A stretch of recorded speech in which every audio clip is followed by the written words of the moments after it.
Okay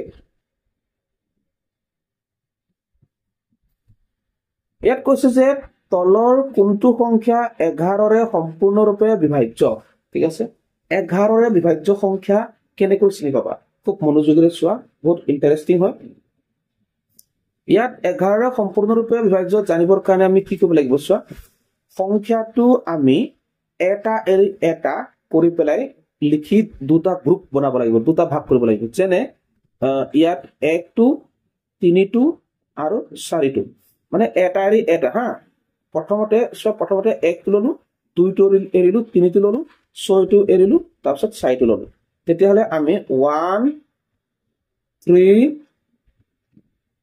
আৰু 4 ঠিক আছে এইটো আৰু কি থাকিলে এফালে 2 এফালে 6 এফালে 4 2 6 আৰু 4 এনেকৈ দুটা গ্ৰুপ লব লাগে আৰু এহেতৰ মাজত মাইনাস চিন দিব লাগে আৰু এহেতৰ মাজত যোগ চিন দিব লাগে ওকে দুটা গ্ৰুপ কৰিব লাগে গ্ৰুপ কেটা যোগ কৰিব লাগে আৰু মাইনাস কৰিব ঠিক আছে সো তেতিয়া হলে ইয়াত কি হ'ব লাগে যোগ কৰিলে আমি পাম 8 পাম এইফালে কি পাম 6 4 10 12 পাম আৰু বিয়োগফলটো যদি ঠিক আছে 11ৰে বাৰ যোৱা সংখ্যা পাম 11ৰে বাৰ যোৱা সংখ্যা হয় কি পাব লাগিব 0 পাব লাগিব বা 11 পাব লাগিব বা 22 পাব লাগিব বা 33 পাব লাগিব তাৰমানে তেনেকৈ 11ৰে বাৰ যোৱা সংখ্যা যদি পাও তেতিয়া এই ডাঙৰ সংখ্যাটো কি হৈ যাব ডাঙৰ সংখ্যাটো 11ৰে বাৰ যাব ইয়াত মাইনাস আছে নাই হেতুলে কথা নাই কিন্তু এটা এৰি এটা কৈ এনেকৈ দুটা গ্ৰুপ কৰিব লাগে আৰু সংখ্যাটা যোগ কৰিব লাগে যোগ কৰি পেলাই যোগফল দুটা এনেকৈ বিয়োগ কৰিব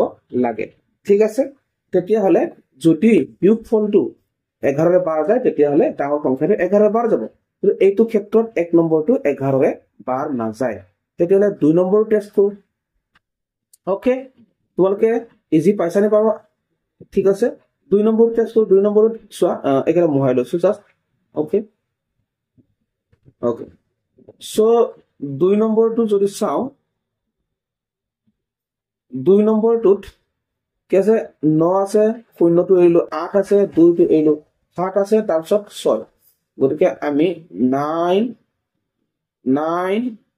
8 7 6 ঠিক আছে 9 8 7 6 এইটো লওঁতে ভুল নকৰিবা এইটো গ্ৰুপ ললো বিয়োগ চিন দিয়া তাৰ পিছতে কি থাকি আছিল 0 ইয়াত 0 দিলো 2 দিলো 4 দিলো এইটিলে হয়নে মুঠতে 1 2 3 4 5 6 7টা ওকে তাৰ হেতৰ মাজত কি চিন দিব লাগে যোগ চিন দিব লাগে ওকে হেতৰ মাজত যোগ চিন দিব লাগে আৰু দুটা যোগফলৰ মাজত বিয়োগ চিন দিলুই তে যোগ কৰি দিয়া 9 8 17 17 7 24 24 30 পালো ঠিক আছে এইফালে কি পালো 6 পালো ঠিক আছে তেতিয়া হলে আমি বিয়োগফলটো কি পালোগে বিয়োগফলটো আমি পালোগে 24 পালোগে ঠিক আছে এইটো 11ৰে বাৰ যোৱা সংখ্যাটো নহয় তেতিয়া হলে 3 নম্বৰ সো এতিয়া আমি 3 টো টেষ্ট কৰো 3 টো টেষ্ট কৰিবৰ কাৰণে আমি 9 2 8 আৰু 4 একেটা ললো 9 যোগ 2 যোগ 8 যোগ 4 আৰু বিয়োগ কৰিব লাগে কি থাকি গৈছিলে আমাৰ 0 ঠিক আছে 0 প্লাস 0 প্লাস 1 থাকি গৈছিল হয়নে তেতিয়া হলে আমি একেটা প্লাস কৰো 9 2 11 11 9 19 ঠিক আছে 19 4 23 আহিলে ওকে তাতে এফালে বিয়োগ কৰো 1 তেতিয়া হলে আমি কি পালো 23 পৰা 1 গলে 22 পালো গতিকে মই কি কৈছিলো 11ৰে 12 যোৱা সংখ্যা পাব লাগে কৈছিলো হয় 0 হ'ব পাৰে 11 হ'ব পাৰে 22 হ'ব পাৰে 33 ইত্যাদি হ'ব পাৰে গতিকে ইয়াত আমি কি পালো এহেতৰ এটা এৰি আনটো কৰি দুটা গ্ৰুপ বনাই পেলাই যোগ কৰি আমি যেটো বিয়োগ কৰি পেলাই বিয়োগফলটো পালো হেতু আমি 11ৰে 12 যোৱা সংখ্যা পালো 22 গতিকে আমি গম পালো এই 4 নম্বৰ অপচনটোই শুদ্ধ উত্তৰ হ'ব 4 নম্বৰটোই কি হ'ব 11ৰে বিভাজ্য সংখ্যা হ'ব ঠিক আছে তেতিয়া হলে তোমালোকে বুজি পাইলা ওকে ইয়াত কৈছে যে তলৰ কোনকেইটা সহমৌলিক সংখ্যা, ঠিক আছে, এই প্ৰশ্নটো আহিছে আগতে, তোমালোকে মনোযোগেৰে চোৱা।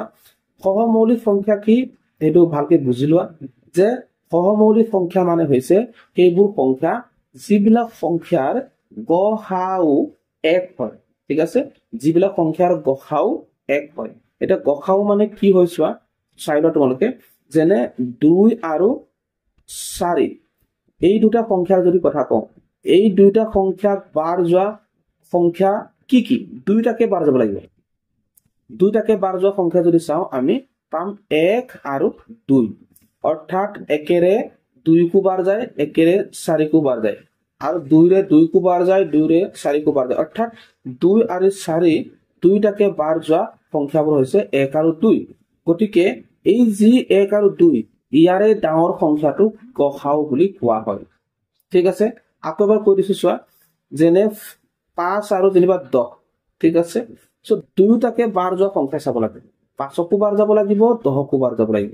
কি সংখ্যা আছে যিবিলাকে 5 আৰু 2 দুইটাকে বাৰ যায়? গতিকে আমি যদি চাওঁ, একেৰে 5কো বাৰ যায়, 10কো বাৰ যায়, আকৌ 5ৰে 5কো বাৰ যায়, 10কো বাৰ যায়। গতিকে 1 আৰু 5 হৈছে 5 আৰু 10ক বাৰ যোৱা সংখ্যা, ঠিক আছে। 5 আৰু 10 দুইটাকে বাৰ যোৱা সংখ্যা। গতিকে 1 আৰু 5ক গসাউ বুলি, 1 আৰু 5ক ইয়াৰ 1 আৰু 5ক উৎপাদক বুলি কোৱা হ'ব, সাধাৰণ উৎপাদক, আৰু এই 5টোক কোৱা হ'ব গসাউ, গৰিষ্ঠ সাধাৰণ উৎপাদক। আৰু এটা কৈ দিলে তোমালোকে ভালকে বুজি পাবা, যেনে মই ধৰিলো যেনিবা 6 আৰু 9, ঠিক আছে, 6 আৰু 9, 6 আৰু 9 আমি এতিয়া কি উলিয়াম, গসাউ উলিয়াম। সো গসাউ উলিয়াবৰ কাৰণে প্ৰথমতে এই দুয়োটাকে বাৰ যোৱা সংখ্যাবোৰ চাব লাগিব। দুয়োটাকে 6 আৰু 9 দুয়োটাকে কি কি সংখ্যাৰে বাৰ যায়? একেৰে বাৰ যায়, 2ৰে বাৰ নাযায়, 3ৰে বাৰ যায়, 1 আৰু 3ৰে বাৰ যায়, আৰু তো বাৰ নাযায় না, কাৰণ দুয়োটাকে বাৰ যাব লাগে। সো এই দুয়োটাকে কোৱা হ'ব সাধাৰণ উৎপাদক, 6 আৰু 9ৰ সাধাৰণ উৎপাদক, কিন্তু ইয়াৰে ডাঙৰটো কোৱা হ'ব গসাউ, গৰিষ্ঠ সাধাৰণ উৎপাদক। গতিকে সহমৌলিক সংখ্যা মানে হৈছে যিবিলাক সংখ্যাৰ গসাউ 1 হয়। কি বুলি কলো? যিবিলাক সংখ্যাৰ গসাউ 1 হয় সেই সংখ্যাবিলাকক মানে সহমৌলিক বুলি কোৱা হয়। গতিকে আমি প্ৰথমতে কোনটো চাইছিলো? প্ৰথমতে 2 আৰু 4টো চাইছিলো। 2 আৰু 4ৰ গসাউ কি পাইছিলো? আমি 2 পাইছিলো। গতিকে এইটো সহমৌলিক হ'বনে? নহয়, কাৰণ দুয়োটাৰে মানে গসাউ 1 হ'ব লাগিব, তেতিয়াহে সহমৌলিক হ'ব। ইয়াত 1টো আছে হয়, কিন্তু 1টো সাধাৰণ উৎপাদক হয়, গৰিষ্ঠ নহয়। গৰিষ্ঠ হ'বলৈ হলে ডাঙৰ হ'ব লাগিব, 1তকৈ ডাঙৰ 2টো আছে, তেতিয়াহে গসাউ হ'ব। গসাউ মানে গৰিষ্ঠ সাধাৰণ উৎপাদক, ঠিক আছে। ঠিক তেনেকে 5 আৰু 10ৰ গসাউ কি পাইছিলো? 5 পাইছিলো। আৰু 6 আৰু 9ৰ গসাউ কি পাইছিলো? 3 পাইছিলো। গতিকে এই কেইটাৰ ভিতৰত 2, 4, 5, 10 আৰু 6, 9ৰ কোনোটোৱে সহমৌলিক নহয়। গতিকে সহমৌলিক হবলৈ হলে কেনেকুৱা হ'ব লাগিব চাই লোৱা তোমালোকে। সহমৌলিক এনেকুৱা হ'ব চোৱা, অকে। সো মই ললো ইয়াত 3 আৰু 8, ঠিক আছে। এতিয়া তোমালোকে মোক কোৱা, দুয়োটাকে বাৰ যোৱা সংখ্যা 3 আৰু 8 দুয়োটাকে বাৰ যোৱা সংখ্যা কি কি আছে?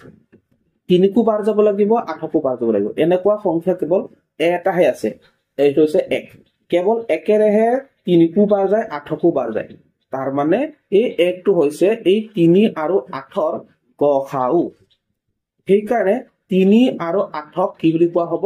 সহমৌলিক বুলি কোৱা হ'ব। বুজি পাইলা? ঠিক আছে। সহমৌলিক কেতিয়াহে গম পালা? যে সংখ্যাবিলাকৰ গসাউ যদি 1 হয় তেতিয়া সংখ্যা কেইটাক সহমৌলিক বুলি কোৱা হয়। তেতিয়াহ'লে আমি অপচন কেইটা চাওঁ।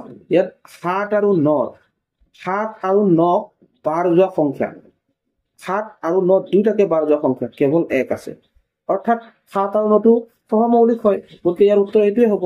কিন্তু তলৰ কেইটা আমি টেষ্ট কৰি চাওঁচোন, তলৰ কেইটানো কিয় নহ'ল? ঠিক আছে, তলৰ কেইটা হৈছে চোৱা, ইয়াত 5 আৰু 25 দুইটাকে বাৰ যোৱা সংখ্যা, 5 আৰু 25 দুইটাকে বাৰ যোৱা সংখ্যা কি কি? একেৰেতো দুইটাকে বাৰ যায় আৰু 5ৰেও দুইটাকে বাৰ যায়, ঠিক আছে। ঠিক তেনেকৈ 4 আৰু 8টো একেৰে দুইটাকে বাৰ যায়, 2ৰেও দুইটাকে বাৰ যায়, লগতে 4ৰেও দুইটাকে বাৰ যায়, ঠিক আছে।